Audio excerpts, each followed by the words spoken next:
पुढची बातमी जालन्यामध्ये चक्क महापालिका आयुक्तांना लाचखोरी प्रकरणात अटक झाली आहे। संतोष खांडेकर हे 10 लाख रुपयांची लाच घेताना लाचलुचपत प्रतिबंधक विभागाच्या सापळ्यात अडकलेत। लाच प्रकरणात थेट आयुक्तांनाच रंगेहात पकडल्यामुळे खळबळ उडाली आहे। बघूया हा रिपोर्ट।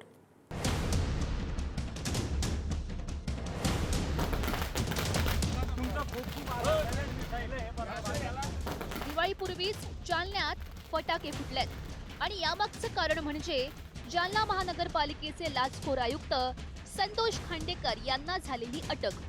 शासकीय निवासस्थानी 10 लाखांची लाच स्वीकारताना संतोष खांडेकर रंगेहात एबीसीबीच्या जाळ्यात अडकले।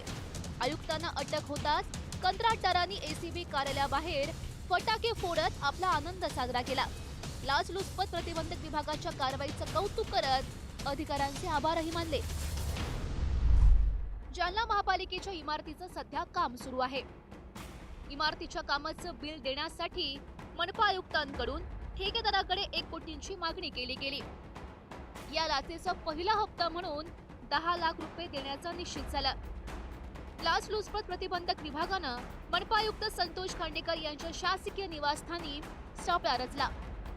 10 लाखांची लाच स्वीकारताना मनपा आयुक्त संतोष खांडेकर यांना रंगेहात अटक झाली।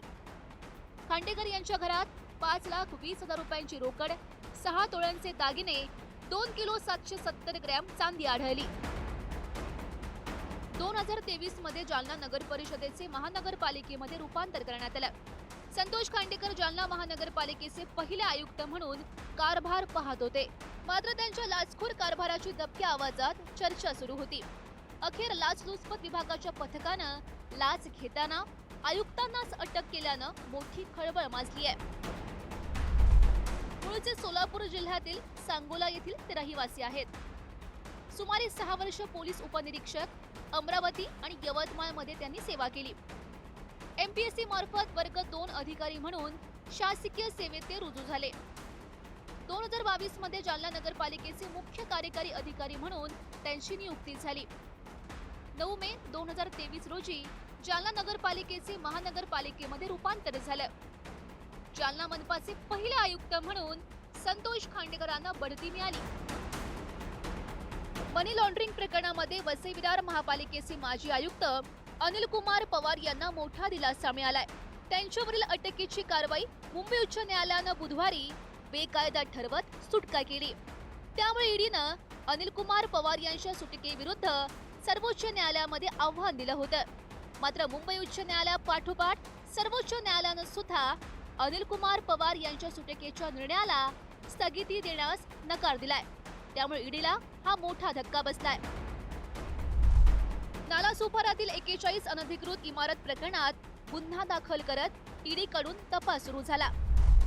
वसई विरार महापालिकेचे तत्कालीन आयुक्त अनिल कुमार पवार घोटाळ्याचे मुख्य सूत्रधार असल्याचा ईडीनं दावा केला। वसई विरार शहरामध्ये बांधकाम परवानगी देण्यासाठी प्रति चौरस फुटांमागे लाच घेतली जात असल्याचा आरोप त्यांच्यावर केला गेला। 13 ऑगस्ट 2025 रोजी ईडीकडून अनिल कुमार पवार, निलंबित नगररचना उपसंचालक YS रेड्डी आणि 2 भूमाफियांना अटक झाली। ईडीनं या प्रकरणामध्ये 341 पाणी आरोपपत्र दाखल केलं। अनिल कुमार पवार वसई विरार महापालिकेच्या आयुक्तपदी असताना प्रत्येक कामात पैसे आणि मोठी लाच घेत होते। हा पैसा पवार यांनी नातेवाईक, कुटुंबीय आणि बेनामी व्यक्तींच्या नावावर कंपन्या स्थापन करून फिरवला असा आरोप त्यांच्यावर करण्यात आला।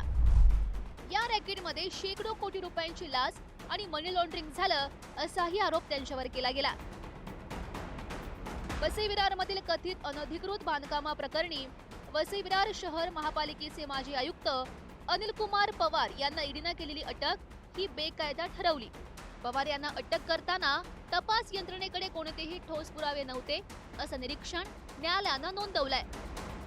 ज्या 41 इमारती तयार झाल्या, बांधण्यात आल्या आणि त्यांच्या विरुद्ध FIR झाली, त्या 2008, 9, 10 मध्ये झालेल्या गुन्ह्यांमधून 1ही रुपया अनिल पवार यांच्याकडे पोहोचलेला नाही।